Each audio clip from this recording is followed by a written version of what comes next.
Bom dia a todos. Eu gostaria, em primeiro lugar, de agradecer a Elga pelo convite, aos organizadores desse seminário, que é um seminário muito bem-vindo no INFIX, que precisa se enriquecer, né, de encontros e de trocas, sobretudo trocas com áreas diferenciadas. Eu acho que essa foi uma boa ideia que vocês tiveram, de trazer pessoas de outras áreas para debater os cientistas sociais de um modo mais geral.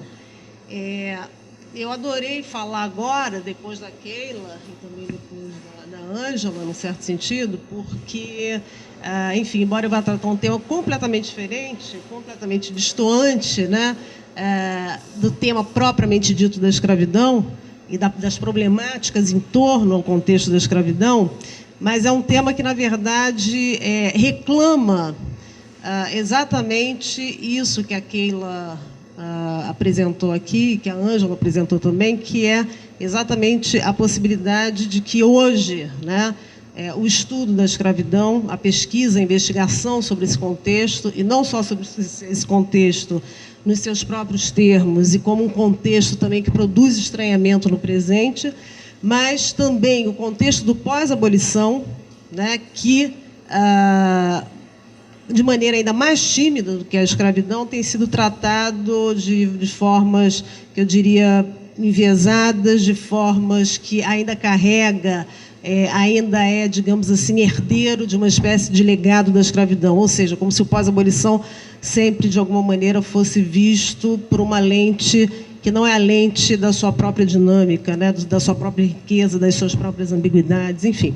Mas esse é um ponto que eu vou... talvez fique mais claro à medida que eu for falando. Na verdade, eu quero começar a minha fala com a leitura de uma passagem de um antropólogo muito conhecido, de um antropólogo, enfim, bastante relevante dentro do debate antropológico no Brasil. Ele é professor da UNB, e que ele, enfim, é hoje, né, um antropólogo que luta, né, que carrega a bandeira do ativismo negro. E, nesses termos, ele foi capaz de, num artigo acadêmico, né, ele não falou isso em público, nem numa situação, digamos, de militância, né, mas num artigo acadêmico, na revista Novos Horizontes, se eu não me engano, ele diz o seguinte: é interessante notar que o tema das ações afirmativas tem colocado inúmeros eminentes historiadores da escravidão brasileira do lado contrário à política de cotas, unindo nesse repúdio pesquisadores de temas e abordagens teóricos muito diversos. Nesse sentido, posso detectar, em um plano mais abstrato, uma afinidade entre o ensaio de Célia Azevedo sobre o que ela chama de movimento inicial do antirracismo brasileiro da década de 1830 e os trabalhos de Manolo Florentino e Roberto de Góes sobre a escravidão brasileira nos séculos XVIII e XIX, com sua ênfase na flexibilidade das categorias sociais e na capacidade dos escravos de adaptar-se ao regime escravista, chegando a construir unidades familiares estáveis e, inclusive, em adquirir escravos, como a Keila falou, uma vez conquistadas as suas alforrias. Essa escolha, e eu sublinho a palavra escolha, de falar das positividades da vida dos escravos no auge do regime escravista brasileiro, possui o efeito de minar, direta ou indiretamente, a agenda do movimento negro contemporâneo que luta pelas reparações aos afrodescendentes, consoante a pauta da terceira Conferência de Durban, em 2001. Esse artigo foi escrito em 2006. Então, é ótimo ler esse trecho, imediatamente depois que a Keila falou, exatamente porque esse texto ele demonstra uma situação que me provoca enorme inquietação, né, e é sobre ela que eu quero falar um pouco, que é exatamente como o debate público, né, sobre cotas, sobre promoção de políticas raciais, né, sobre projetos, né, de se rebelar ou de se transpor, né, o problema da desigualdade racial no Brasil, como esse tema, essa arena, esse campo de debate, ele, de alguma maneira, incorpora narrativas que são narrativas relacionadas, num certo sentido, à produção historiográfica, relacionadas à investigação e à pesquisa histórica, né, ou mesmo à investigação sociológica, e como, ao se apropriar dessas, digamos assim, dessa produção, em alguma medida, essa produção, então, ela é normalizada, ela é, digamos assim, retraduzida ou ressignificada e até ritualizada como memória, né? Ou seja, então, transforma-se, né, temas que são temas que exigiria, obviamente, o investimento da comunidade de historiadores, né, como investimento livre, como investimento que permite a crítica, né, numa espécie de impedimento ou de cerceamento epistemológico, porque qualquer coisa que contrarie essa memória pode significar, né, pode significar alguma forma de estorvo, alguma forma de impedimento, né, da manutenção de uma agenda política, né, que pretende uma certa tradução do que foi a escravidão, que pretende uma certa moldura interpretativa, uma chave interpretativa do que foi a escravidão e do que foi o pós-abolição, né, para que se possa, então, recorrer ou, como se diz, demandar reparações e uma certa atenção, digamos assim, à causa e ao ativismo negro nesse momento. Quer dizer, há 10 anos, mais ou menos, eu venho tratando esse tema. Já tem mais ou menos uma década que eu lido com o tema das relações raciais, particularmente, né, a partir dos anos 90, período em que a influência do paradigma multiculturalista já pode ser observada no contexto dos debates, não só debates intelectuais, mas nos contextos dos debates políticos e mesmo dentro do Estado brasileiro, né? Quer dizer, como, então, essas questões elas estão sendo apropriadas e como, ao fazerem isso, a introdução de uma série de temas que são temas relacionados ao campo do debate intelectual, digamos assim, eles acabam tendo uma tradução, como eu falei já anteriormente, que é uma tradução que me parece muito mais voltada para o dever da memória do que propriamente para o esclarecimento, do que propriamente para a abertura, do que propriamente para a crítica, né, de temas que são temas, enfim, que nossos historiadores também vêm tratando, vêm pesquisando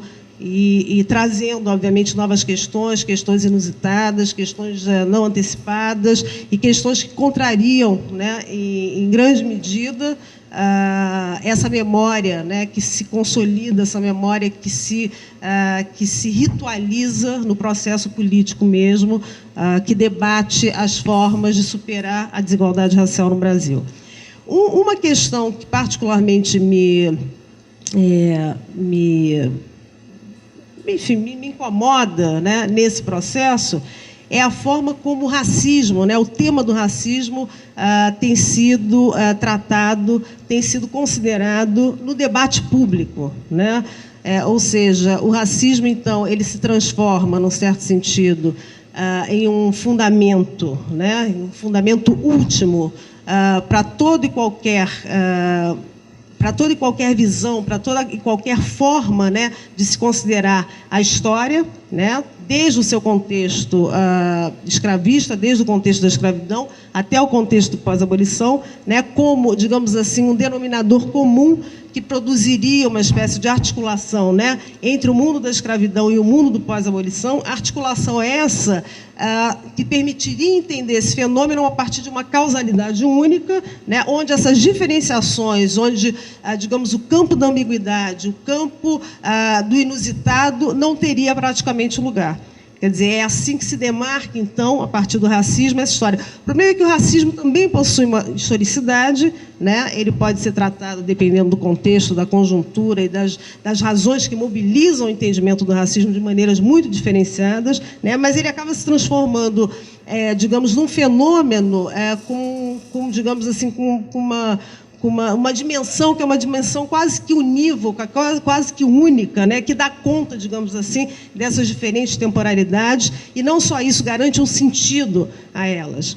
E eu costumo, inclusive, articular e produzir uma certa comparação entre essa absolutização do racismo, né, para a compreensão tanto do processo processo não, tanto do contexto da escravidão quanto do contexto do pós-abolição, da mesma maneira que, no caso dos judeus, uma história dos judeus, né, o antissemitismo se torna ou se transforma num elemento-chave, né, ou num conceito-chave, a partir do qual se faz, né, ou se produz um significado para uma história, que é uma história, enfim, que existe desde a saída dos judeus do Egito até os dias de hoje, né, até o judaísmo da diáspora, e mesmo no pós-holocausto, né, como uma história de martirologia, né? Quer dizer, uma história, quase uma metafísica da dor e do sofrimento, né? Que demarca determinados grupos, né? A partir de considerações que são considerações que fundamentam essa interpretação. No caso dos judeus, o antissemitismo; no caso dos negros, o racismo. Está de tal maneira contaminado o debate público hoje, né? Com essas categorias e com a consolidação, digamos,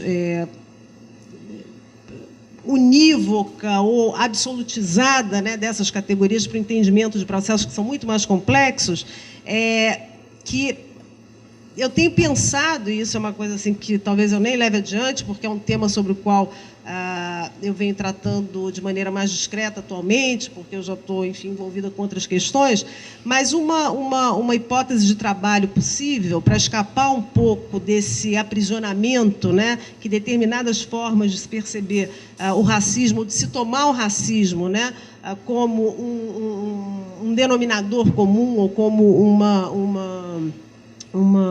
um guia, ou como um norte, digamos assim, né, para se pensar a problemática da desigualdade racial, a problemática da exclusão do negro, né, a problemática da relação do escravo e depois do liberto, né, com as condições da exclusão propriamente dita, com as condições da opressão, como se fossem dois contextos idênticos, ou até mais do que isso, como se o pós-abolição ainda piorasse uma situação anterior, num certo sentido, dada a manutenção do legado da escravidão para se compreender o pós-abolição. Quer dizer, uma hipótese de trabalho que eu tenho num certo sentido, pensado, até para alterar um pouco essa lógica, é se adotar, por exemplo, não o racismo, né, como uma categoria hoje ainda relevante para se pensar o cenário e a dinâmica das relações raciais no Brasil e tudo que está em jogo, né, quer dizer, todo o debate em torno disso e toda a dimensão política, né, desse processo, que talvez o antirracismo e não o racismo seja uma categoria talvez mais produtiva, né, no sentido de que ela pode comunicar mais do que o racismo, digamos assim, cenários ou proposições de ordem, proposições de sociedade, ou proposições legais, ou proposições morais, né, muito mais imaginativas e muito mais criativas do que o próprio racismo, enfim, como um elemento explicativo para esse processo, enfim, que já está, eu diria, viciado. Quer dizer, como se eu dissesse o seguinte: hoje nós chegamos a um estágio tal de debate público, né, do problema racial no Brasil, que ou se pensa, né, ou se começa a pensar nas possibilidades do antirracismo, né, ou seja, de se eliminar o problema da desigualdade social sem necessariamente, ou dependendo do caso, adotando-se, né, a raça, ou não adotando a raça, né, para superar o racismo, né, porque há casos, enfim, né, nesse debate, há aqueles que defendem que a eliminação do racismo ela vai se dar exatamente quando se produzir uma racialização na sociedade brasileira. Quer dizer, a racialização é a condição a partir da qual, né, podemos, então, lutar contra o racismo, e aqueles que se opõem a essa ideia, obviamente, o processo de racialização seria desastroso num país que se autopercebe de maneiras muito mais ambíguas, de maneiras muito menos cartesianas do que essa que imagina, enfim, né, a possibilidade da racialização ou a possibilidade de uma ontologia racial no Brasil.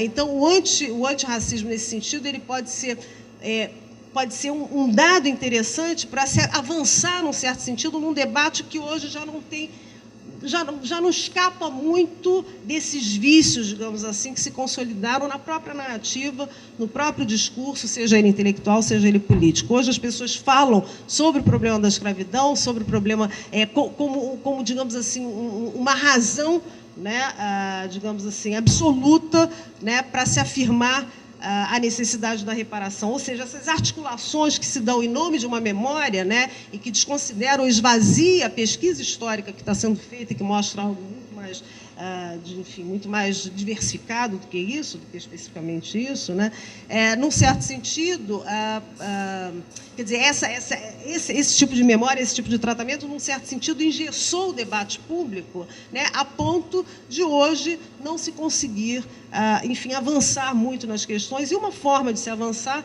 quer dizer, tem sido discutido isso hoje, uma forma de se avançar é exatamente pensar como, né, o antirracismo pode ser, entendeu, uma categoria relevante, né, para se pensar ou para se avançar no debate público hoje em curso no Brasil, a propósito das relações raciais, da desigualdade racial, etc., etc. Só mais uma última questão, e eu estou falando, eu tinha até que ler coisas, enfim, mas eu não vou fazer isso porque eu não vou alugar vocês com isso, mas, enfim, o fato é que talvez um tratamento do antirracismo, né, ou seja, da historicidade do antirracismo, sobretudo no pós-abolição, pode significar o conhecimento, a compreensão de uma série de processos que não são apenas reações ao racismo, reações espontâneas ao racismo, quer dizer, não pensar o antirracismo apenas como reações espontâneas ao racismo, mas pensar no antirracismo como algo que comunica, entendeu, projetos, como algo mais propositivo, né, como algo que pode edificar, entendeu, formas, né, de sociedade ou de ordens sociais que pensem a problemática do racismo seriamente, que pensem a problemática da desigualdade racial seriamente, mas que não se adote, a partir de memórias consolidadas, né, a ideia de que esse país, dada a sua trajetória histórica, né, sairá apenas dessa condição, adotando, digamos assim, o racialismo, ou adotando a raça como categoria de direitos, né, adotando a raça como a solução ou como antídoto, né, mais eficaz para se derrotar o racismo. Então, o antirracismo pode ser, talvez, uma saída interessante, se tratado, digamos assim, com uma preocupação em reconhecer a sua historicidade e reconhecer experiências de antirracismo que comunicaram, digamos, projetos interessantes. Eu dou um exemplo de um projeto antirracista, apenas para ilustrar, já ultrapassei totalmente o tempo, apenas para ilustrar um exemplo de um projeto antirracista que, em geral, a gente não valoriza, porque a gente lida de uma maneira muito superficial com esse momento histórico, com essa conjuntura histórica e com o que ela produziu como política antirracista, que é exatamente a Lei Afonso Arinos. A Lei Afonso Arinos merece, eu diria, maiores considerações, porque ela vocaliza uma conjuntura que é relevantíssima, uma das conjunturas antirracistas mais interessantes, mais produtivas, né? E como, do ponto de vista normativo, ou seja, não apenas do ponto de vista intelectual, mas do ponto de vista normativo, a experiência de feitura, né, e de digamos assim, enfim, quando um projeto de lei se encaminha no Congresso, a discussão, enfim, né, a tramitação, exatamente, a tramitação do projeto de lei, que depois redundou na Lei Afonso Arinos, pode ser, quer dizer, olhado, obviamente, na sua própria dinâmica, olhado nos seus próprios termos, pode ser muito interessante para se pensar em algumas formas de luta antirracista, né? Ou como, historicamente, podemos pensar, ou podemos, digamos assim, não propriamente, não se trata de se apropriar, mas, enfim, de cotejar, de dialogar com essas experiências históricas como experiências relevantes para se pensar em saídas criativas, né, para um debate que está bastante amarrado, está bastante embotado e que, obviamente, merece, né, romper esse cerco, né, o que eu diria, do ponto de vista intelectual, esse cerco epistemológico, e do ponto de vista político, esse cerco, enfim, né, de constrangimentos com base, enfim, em pragmatismos, que são pragmatismos que muitas vezes reforçam pontos que são pontos que eu particularmente julgo complicados para a sociedade brasileira e para a derrota do racismo e da desigualdade racial. Bom, enfim, eu vou deixar para o debate outras coisas para falar sobre o Estatuto da Igualdade Racial, enfim, como outro exemplo de conjuntura antirracista, mas vamos deixar para o debate, então. Meu nome é Raquel, eu sou graduanda de Ciências Sociais, bolsista da professora Elga. Meu nome é Raquel, e eu só queria perguntar, a lei que a senhora tinha mencionado, que eu não tenho conhecimento, eu fiquei curiosa de que se trata essa lei da Afonso Arinos, que você falou que é uma não reparação, né? Meu nome é Pedro, eu já me formei no bacharelado aqui em Ciências Sociais, agora estou fazendo a licenciatura. Eu tinha duas perguntas. A primeira para a professora Ângela Alonso, que eu fiquei lembrando na sua apresentação do livro da Paula Begelman, sobre formação política do Brasil, no tratamento que ela faz do pensamento abolicionista, principalmente do Nabucco, né? Fazendo aquela aproximação com a coisa dos estilos de pensamento do Mannheim, né? Dizendo que o pensamento abolicionista tinha um caráter revolucionário por estar assumindo a perspectiva dos dominados do sistema. Eu acho que ela fala isso, né, se baseando na coisa do Nabucco enxergar a escravidão como tendo consequências para a totalidade, digamos assim, da sociedade brasileira. E o quanto a discussão se estava fazendo do abolicionismo artístico, né, com essa coisa que você mostrou, quer dizer, da vitimização, de certa forma, do escravo, colocando ele num lugar de um apoiador do movimento, mas não quanto o sujeito, se eu bem entendi, também contribui para problematizar essa visão do pensamento abolicionista, né? Mas, por outro lado, eu acho que o que é interessante também da pesquisa da Paula Begelman é porque, de certa forma, ela tem uma visão também, de certa forma, sei lá, trágica do destino, né? Ao mostrar que o abolicionismo teria servido, ela fala assim, servido como uma função para o setor imigrantista, que se apresentou como ator que podia fazer essa transformação sem ruptura, né? Que defendeu seus interesses, enfim, com a questão da imigração. E a outra pergunta para a professora Keila, que eu achei muito interessante essa pesquisa mesmo da coisa da poupança dos escravos, né? E aí eu fiquei pensando o seguinte, o quanto, quer dizer, o estatuto jurídico de pessoa, né? E aí pessoa ligada à propriedade, né? Essa possibilidade de você manter uma caderneta de poupança, quer dizer, o quanto isso se antagonizava com a condição de escravo, né?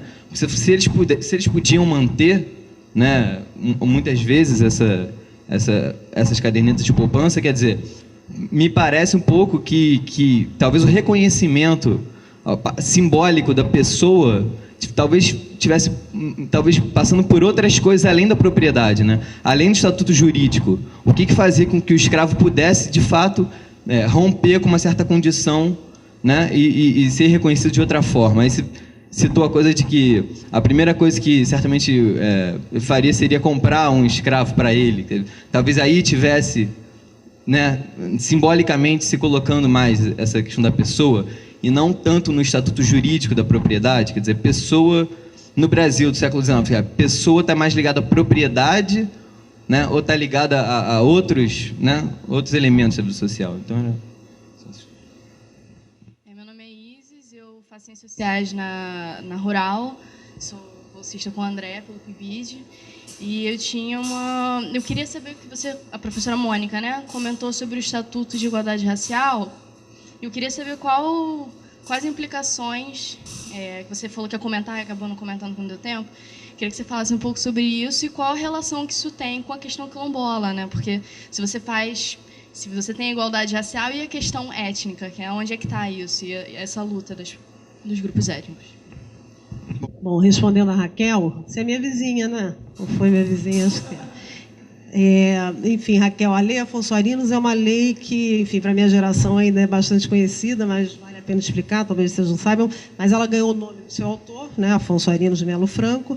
Ela foi promulgada em 1951 e, na verdade, a sua tramitação no Congresso se deu em apenas um ano. E ela foi aprovada por unanimidade, embora tenha surgido alguns discursos, alguns comentários muito interessantes que se observa nos anais do Congresso desse período, que são comentários que mostram exatamente um certo, digamos assim, um certo constrangimento de não se colocar contra uma lei que é a primeira lei, isso é o mais relevante, é a primeira lei antidiscriminação feita no Brasil. Até então você nunca tinha tido uma lei, né, ou nunca se tinha legislado diretamente sobre esse tema.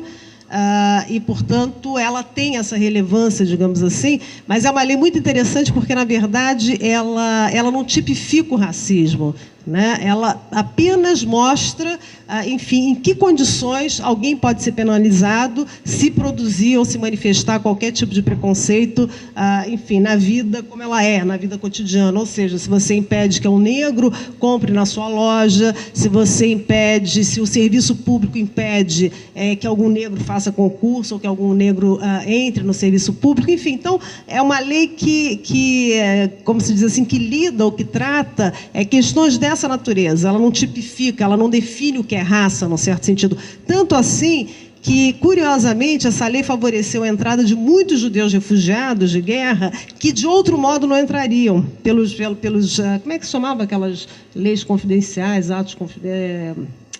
Enfim, né? Quer dizer, durante o governo de Getúlio Vargas, você tem circulares secretas que impediam a entrada de judeus no Brasil, alguns judeus refugiados, sobretudo judeus refugiados, e essa lei, como ela, enfim, ela pune qualquer forma de preconceito racial, mas ela não tipifica o preconceito racial como alguma coisa que diz respeito apenas aos negros, os judeus, então, foram beneficiados exatamente porque eram perseguidos como uma raça diferenciada, inferior, etc, etc. Então, tem coisas sobre a lei muito interessantes que merecem, obviamente, um estudo muito mais apurado, quer de cientistas sociais ou de historiadores, porque há uma história por trás dessa lei, ou várias histórias por trás dessa lei, que dão a ela, garante a ela ingredientes muito interessantes. Mas, enfim, em qualquer lugar, se você entrar no Google, se você entrar em qualquer enciclopédia, qualquer coisa, você vai ter uma descrição, digamos assim, mais formal dessa lei.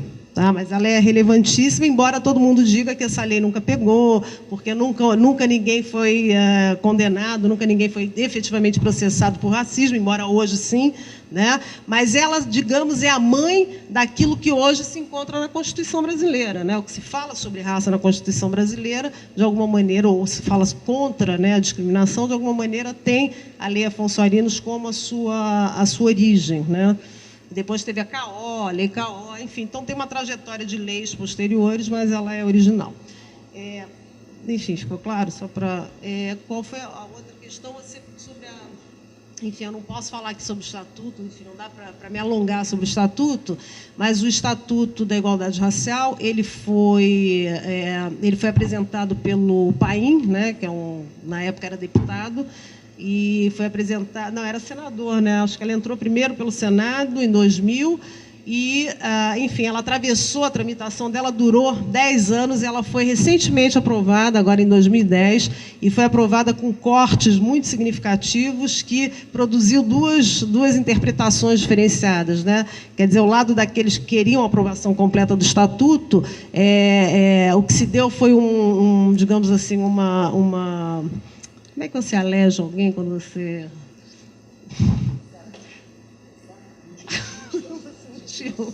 Desceu as imagens. Não, então, ela foi altamente mutilada, né, retirando dela toda a sua dimensão racialista, digamos assim.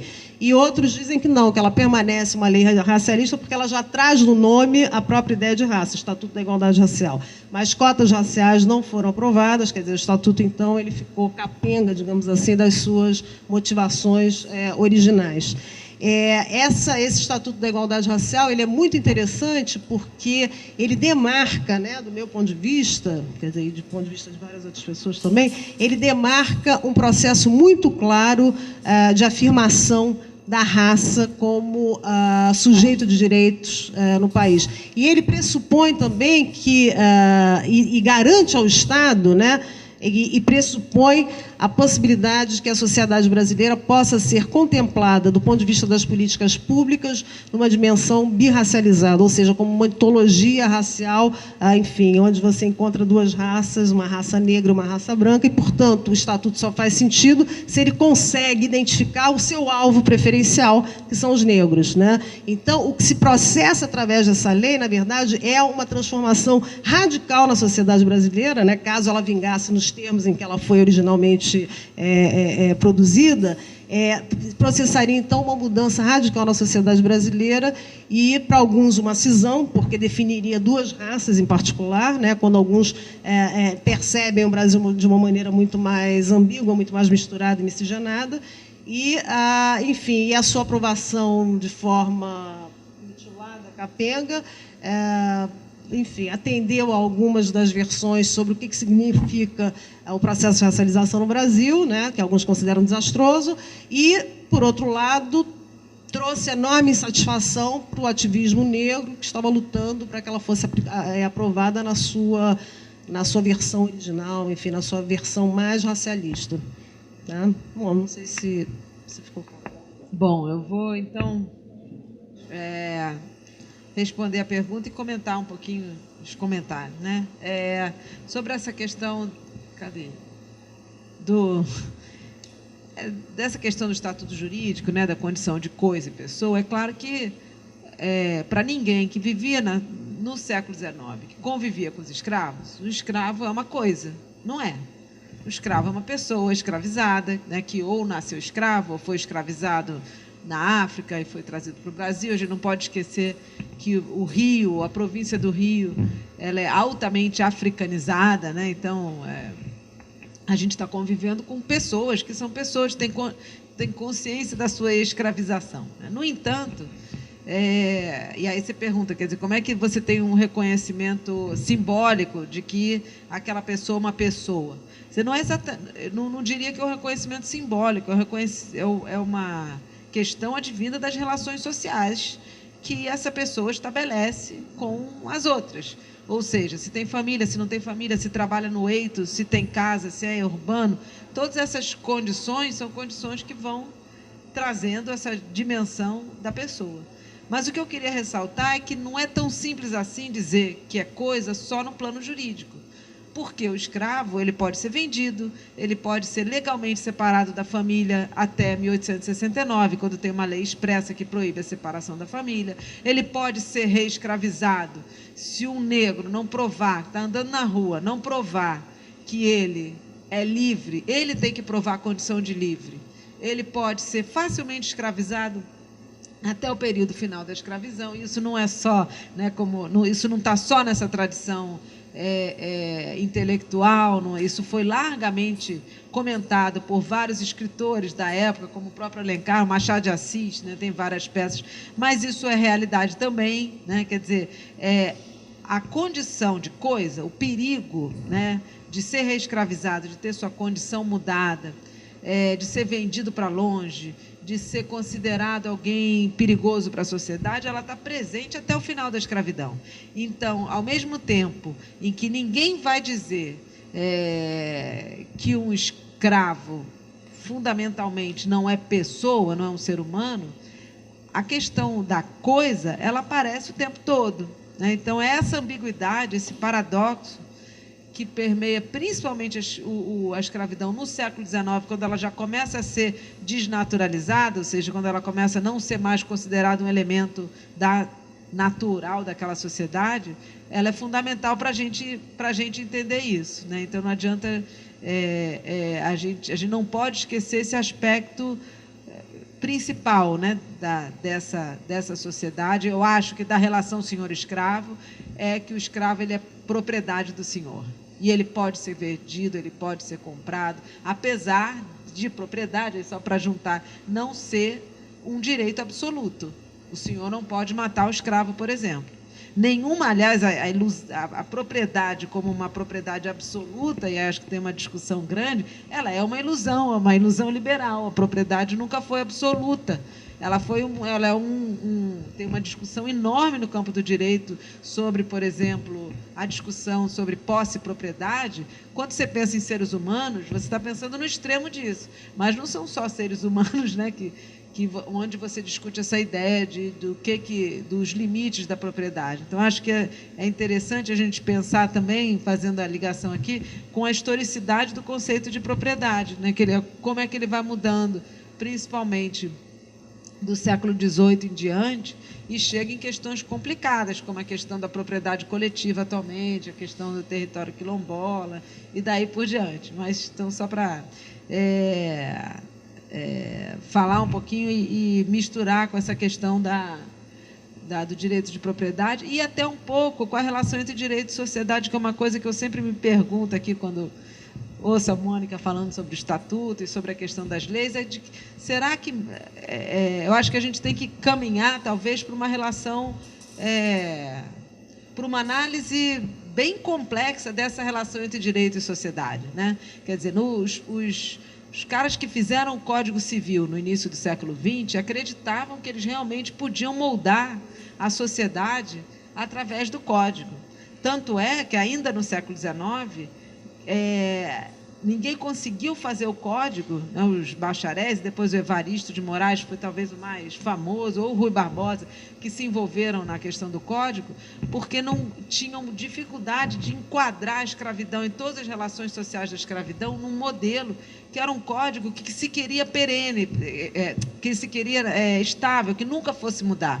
Essa ilusão de que a gente vai criar, moldar essa sociedade através da lei, ela é marcante desse início do final do século XIX e início do século XX e continua no campo do direito, né? E também, o que eu fico me perguntando é se, de alguma maneira, a gente não olha para esse Estatuto da Igualdade Racial, será que ele vai moldar tanto a sociedade assim nos seus próprios termos? Quer dizer, será que não tem uma relação muito mais complexa e que essa criação das categorias raciais e do racismo penetra tão fundo na sociedade, como vários críticos do Estatuto colocam, né? Eu acho que isso é uma coisa que a gente tem que ver de uma maneira, talvez, mais complexa. E, por fim, só queria defender que os historiadores antropólogos não se degladiam para disputa, pelo meu entender, no campo quilombola. E eu acho que hoje vários historiadores, né, têm contribuído muito com os laudos, principalmente numa conexão, que é uma coisa que eu fiquei pensando a partir da sua fala, que eu acho que é fundamental, que se de um lado, acho que é importante que você falou sobre a dissociação de um necessário passado quilombola, mas, por outro, o que pesquisas recentes têm apontando, principalmente nesse período final do tráfico e da escravidão, como essa memória do tráfico e da escravidão ela é tão presente em várias famílias, por exemplo, nesses portos de chegada, em Marambaia mesmo, Mangaratiba, Bracuí, na região do norte, da região dos lagos, e que, de fato, isso se transforma num elemento constitutivo de identidade que passa por 100 anos, né, ou mais. Quer dizer, de certa maneira, ela não é necessária a relação histórica, mas quando ela existe, e muitas vezes, inclusive, tem uma relação forte entre a memória e a documentação da época, como isso pode ser exponenciado no sentido de fortalecer o próprio argumento da identidade quilombola e tal. Bom, deixa eu... Vou começar o comentário a partir do comentário do Ronaldo sobre essa relação entre direito e realidade social, né? E é muito curioso, e o Ronaldo apontou isso agora, como, diferente de outros direitos de minoria que emergem na Constituição, que emergem a partir da mobilização dos grupos, né? A despeito desse registro lá das comunidades negras rurais do Maranhão do Pará, efetivamente, o artigo 68 do ADCT, né, que garante o direito territorial de remanescentes de comunidades de quilombo, como o artigo enuncia, digamos assim, enuncia um direito que nasce sem sujeito. Isso, efetivamente, não há grupos que se mobilizam em torno disso e não há clareza dos constituintes em relação a que grupos são esses, a quem isso está endereçado.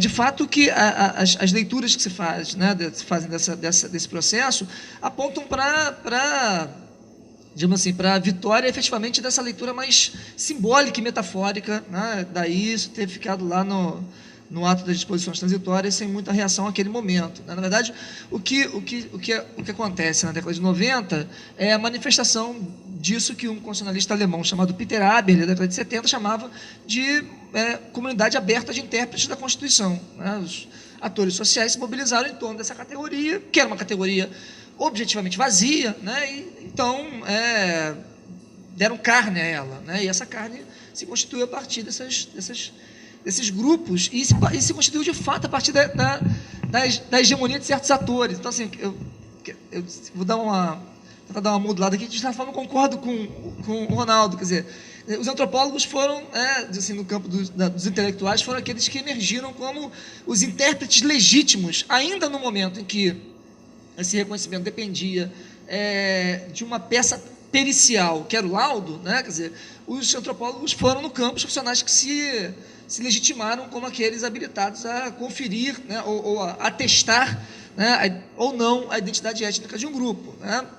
Em certa medida, se há uma relação muito estreita com os historiadores IA, né? Quer dizer, a Hebe está aí, né, uma historiadora que está atuando, né, muito fortemente nesse campo, né, inclusive na autoria de relatórios, etc. E tal, né, de certa maneira, os historiadores também, né, são incorporados na medida em que eles vão manipulando essas categorias antropológicas, né?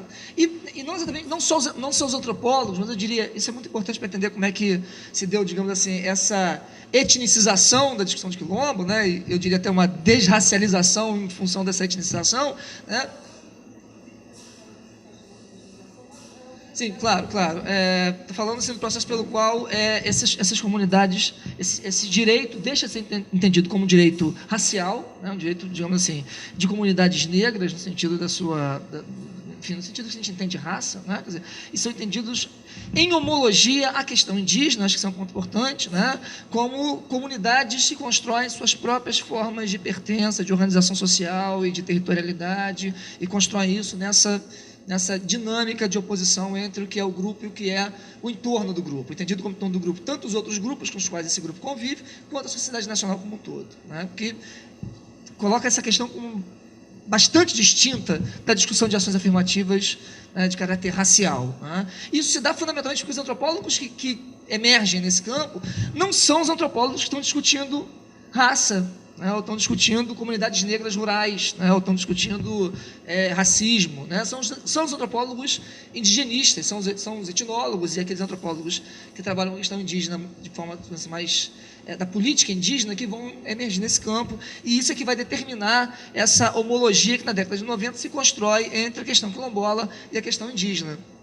E aí o problema da propriedade aparece, né, porque o dispositivo constitucional garante a propriedade, né, o direito de propriedade, muito claramente, né, mas a territorialidade indígena é garantida pela Constituição como direito de uso, né, e não como direito de propriedade. Então, aí aparece esse problema que é fundamental, né, que é, se a década de 80 é o período de emergência dos direitos coletivos, né, no plano político e no plano constitucional, né, o limite dessa coletivização dos direitos é justamente a propriedade, né, e aí o arranjo que se consolida em 2003 e não se consolida no legislativo, isso é um problema, né, se consolida via decreto presidencial, né, é esse arranjo de conferir a propriedade a uma associação, o que exige que a comunidade, o grupo étnico, né, enfim, enunciado como comunidade, né, tem que se organizar na forma, né, desse outro tipo de ente, né, formal, né, moderno, que é a associação. Isso. Né? Bom, a despeito disso, né, no plano das políticas, a questão quilombola foi sempre alocada, né, assim, nas políticas raciais, né, quer dizer, desde o processo de expansão desses direitos, né, que aponta para um adensamento dessa compreensão desses direitos como direitos étnicos, se dá, no caso do Programa Brasil Quilombola, dentro da CEPIR, né, que é a Secretaria de Promoção de Políticas da Igualdade Racial, né. E aí, quer dizer, o Ronaldo falou dessa tensão entre as políticas de cotas, por exemplo, com políticas de ação afirmativa, e as políticas de reconhecimento étnico, né? Eu lembrei aqui daquela categorização da Nancy Fraser, né? Quer dizer, de um lado, né, políticas de redistribuição, por outro lado, políticas de reconhecimento, e um diagnóstico da Nancy Fraser de que, na década de 80, se migra das políticas de redistribuição para as políticas de reconhecimento em função do fracasso do projeto redistributivo, né? No caso das políticas de cota, para a universidade, para bons empregos, ou para a escola, o que seja, a gente não está falando de fato de uma política de reconhecimento, não se trata de reconhecimento que eu acho que está presente no debate racial, da positivação, né, do reconhecimento de certas diferenças, né? Mas se trata de uma política de redistribuição, né, de certos bens materiais simbólicos a partir das bases raciais, da compreensão de que você tem, né, Exatamente, na medida que você tem o diagnóstico de que você tem padrões de distribuição de riquezas que são racialmente definidos, né? E aí, nesse caso, de fato, a política quilombola se destaca, né? se distingue dessas outras políticas raciais, na medida em que ela está falando de fato, embora seja possível no limite pensar que se está falando também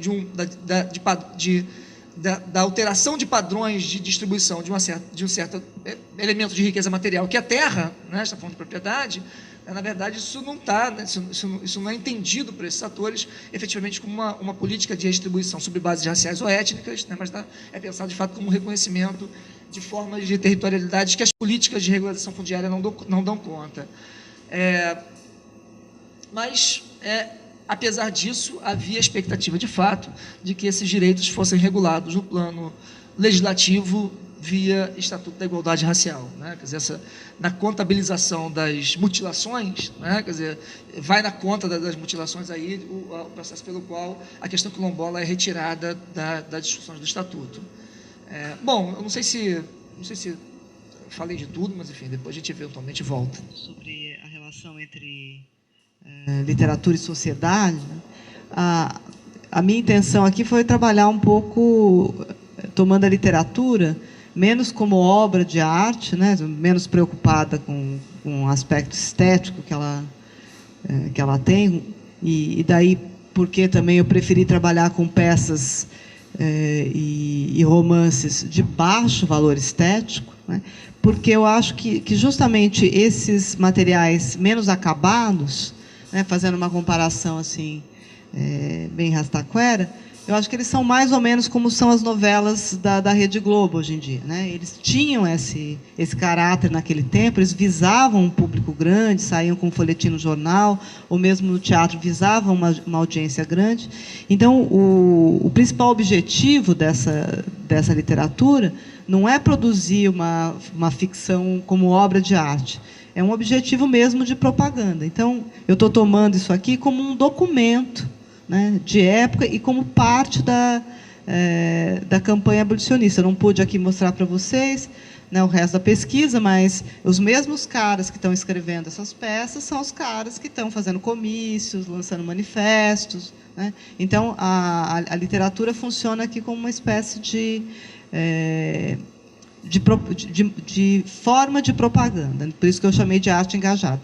E, do outro lado, essa relação de literatura com memória, que o Ronaldo referiu também, eu acho que a literatura funciona aqui também, para mim, como uma maneira pela qual as formas fixadas de pensar daquela época, as formas médias de pensar daquela época, podem ser aferidas para um leitor que está mais de um século para diante, né? Porque não dá para ir conversar com as pessoas.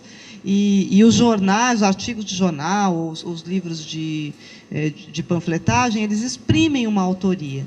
A literatura, embora funcione como obra de propaganda, ela acaba tendo que se comunicar, né, com uma espécie de maneira média de ver o mundo que é compartilhada por aquela sociedade, que é a maneira pela qual ela chega ao seu público, né?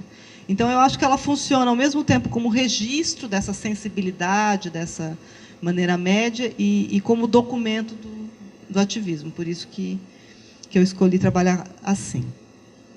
Sobre a Paula Begemann, eu estava até brincando aqui antes da gente começar, que provavelmente estavam esperando que eu falasse do Nabucco, mas eu não aguento mais falar do Nabucco esse ano, porque ele está sendo, né, absolutamente celebrado. E eu acho que a Paula Begemann é uma das responsáveis pela construção do Nabucco como essa figura que ele se tornou, né? Acho que tem um grande responsável, que é o Gilberto Freire, né, que inventou o Instituto, publicou a obra e tal. Mas a Paula Begemann valoriza o Nabucco como esse grande analista e como esse pensador excepcional, né? Eu, obviamente, escrevi um livro sobre o Nabucco, é óbvio que eu acho o Nabucco super bacana também. Mas eu acho que há um certo exagero nessa apresentação do Nabucco como um autor revolucionário, né, que tivesse uma visão absolutamente específica da sociedade brasileira. Quando a gente começa a olhar os textos produzidos pela geração de 1870, as coisas que o Nabuco está falando estão sendo ditas por outros autores também. Eu não li para vocês aqui, porque eu fiquei com medo do Ronaldo puxar minha orelha, mas tem um trechinho aqui dessa peça, O Escravocrata, que é muito parecido com as coisas que estão lá no abolicionismo. A ideia da escravidão como uma instituição total, que organiza a vida social como um todo. E esse livro é de 82, e o abolicionismo é de 83. Então, mas agora, com essa última coisa, isso que você chamou a atenção, né, nessa análise que eu estou fazendo, do escravo aparecer mais como um objeto, né, do que como um sujeito, eu ainda estou no meio do caminho nessa pesquisa sobre o movimento abolicionista, mas eu acho que essa é a tônica. A maioria dos ativistas, inclusive ativistas negros, veem os escravos como o objeto dos direitos que serão conquistados. Você tem uma fatia relativamente pequena de abolicionistas que pensa diferente disso, que imagina os escravos como potenciais sujeitos do processo.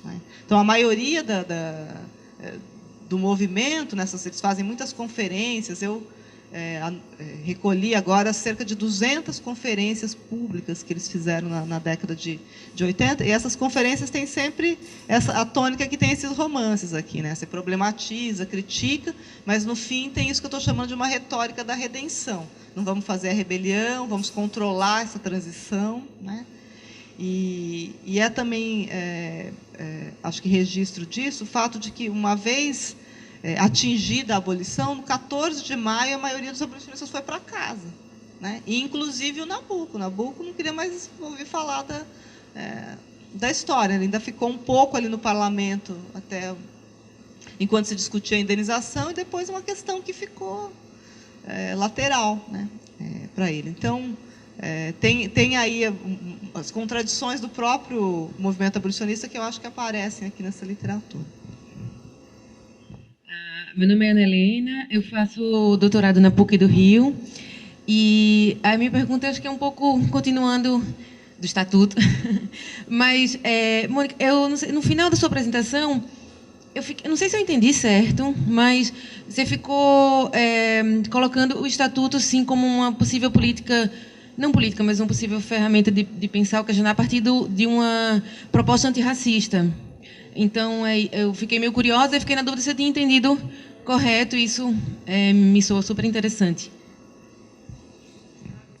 Foi oportuno você ter colocado essa questão. Foi uma pena porque eu fiz, enfim, um ou dois parágrafos sobre o Estatuto, e há realmente o Estatuto se autodefine, como um libelo, uma lei antirracista. Ou seja, o que se pretende ali é exatamente eliminar, derrotar a desigualdade racial através de políticas específicas dirigidas aos negros. O que se pode contrapor a essa ideia, ou a essa autorrepresentação de uma lei antirracista, é pensar que, na verdade, é um antirracismo curioso, paradoxal. Porque, ao mesmo tempo que se pretende antirracista, ele valoriza e afirma a raça como um mecanismo para produzir antirracismo. Você entende? Então, o antirracismo do Estatuto é um antirracismo que se vale da raça, entendeu? Para eliminar o próprio... É como se você se valesse da raça como um antídoto, para eliminar a sua... Quer dizer, você precisa da criatura para eliminar o seu criador, entendeu? Quer dizer, a criatura é uma vacina. Exatamente, é uma vacina, não é uma antídoto. Exatamente. Então, isso é interessante, mas ele se define... Então, se a gente tiver que pensar o antirracismo nas suas várias versões, quer dizer, historicizar a ideia do antirracismo, eu não posso simplesmente deixar de lado uma proposta que se autodefine como antirracista, embora de uma maneira muito interessante até. Quer dizer, interessante nesse sentido. Quer dizer, o antirracismo significa racializar também. Então, como isso? É muito interessante para se pensar como a mudança hoje, no contexto do multiculturalismo, de uma série de princípios, que são princípios de reconhecimento da diferença, de valorização da diferença, como o André chamava a atenção, eles estão, de alguma maneira, incorporados nessas propostas, nessas saídas, né? Enfim, em relação à desigualdade racial, em relação ao preconceito, enfim, a todo esse cenário. E é interessante perceber como essa lei se autodefine como antirracista. E mais do que isso, aqueles que são adeptos da lei ou favoráveis à lei, em geral, costumam associar o outro grupo, que é contra a lei, como um grupo que não é propositivo, ou seja, apenas produz um antirracismo reativo, espontâneo, reativo, mas não há nenhuma proposta, não há nenhuma proposta positiva. Eles não positivizam esse processo, propondo alguma mudança, alguma nova ordem, alguma sociedade diferenciada, enfim, alguma maneira de se eliminar a desigualdade e o racismo, né? Alterando a lógica da sociedade. Tá? Por isso que eles são considerados tímidos nas suas possibilidades propositivas. Tá?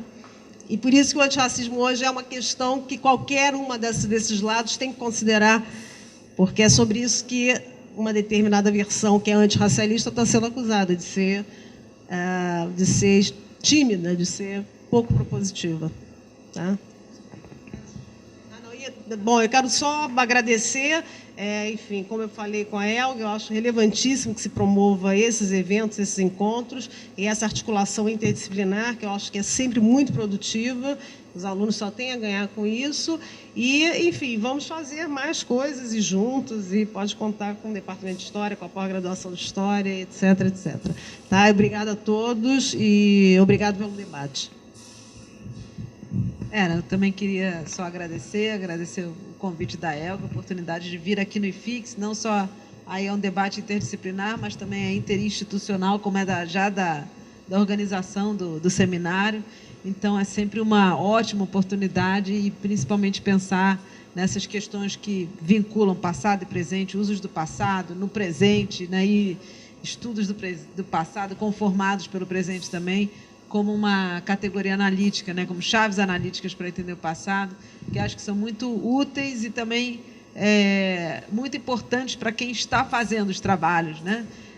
Pensar como questões metodológicas são fundamentais na hora de se delimitar um objeto, né? Eu acho que a gente falou, na verdade, de assuntos, mas a gente também falou de conformação de objetos, de procedimentos metodológicos que são importantes nas análises que a gente produz. Esticando o fio. Bom, agradecer a organização do evento, mais uma vez, agradecer a audiência, né, aos alunos do IFIX, aos alunos que vieram de outras universidades. Bom, eu queria só colocar, assim, se de fato ainda há pontos para se avançar no sentido da compreensão da questão quilombola nesse plano da etnicidade, eu acho que já há indicativos desse avanço que talvez seja interessante apontar, né? No sentido desse deslocamento da questão do plano racial para o plano étnico. E aí tem duas coisas interessantes que surgiram também a partir de 2003. Né? Uma delas foi a recepção no plano nacional, né? A recepção como lei pátria da Convenção 169 da Organização Internacional do Trabalho, que trata dos direitos de povos tribais e comunidades indígenas, né? Num exercício que se faz, né, também paralelo àquele que interpreta comunidades quilombolas como grupos étnicos, há um movimento pelo qual se interpreta povos tribais também como grupos étnicos. Nesse sentido, né, passa a se entender, né, comunidades quilombolas como povos tribais. Né? Eu acho que esse é um caminho interessante para dar conta de outras formas de territorialidade vinculadas a identidades étnicas e, portanto, a compreensão de uma origem comum que não tenha essa vinculação estreita com digamos assim, formas de territorialidade que se construíram no período da escravidão e na passagem da escravidão pós-escravidão, pós-abolição. E um outro sinal interessante, né, foi a emergência não no plano dos direitos fundiários ou territoriais, mas no plano do direito ambiental, né? E esse é um dos objetos do Ronaldo, de estudo, né? Que são as categorias povos tradicionais e comunidades tradicionais, né? Que, embora hoje não façam referência a direitos territoriais, eu acho que ajuda a caminhar para a compreensão, né, da ampliação desses direitos étnicos para além dos direitos indígenas e quilombolas. Só isso. Mais obrigado. Eu também só queria agradecer o convite para vir aqui hoje.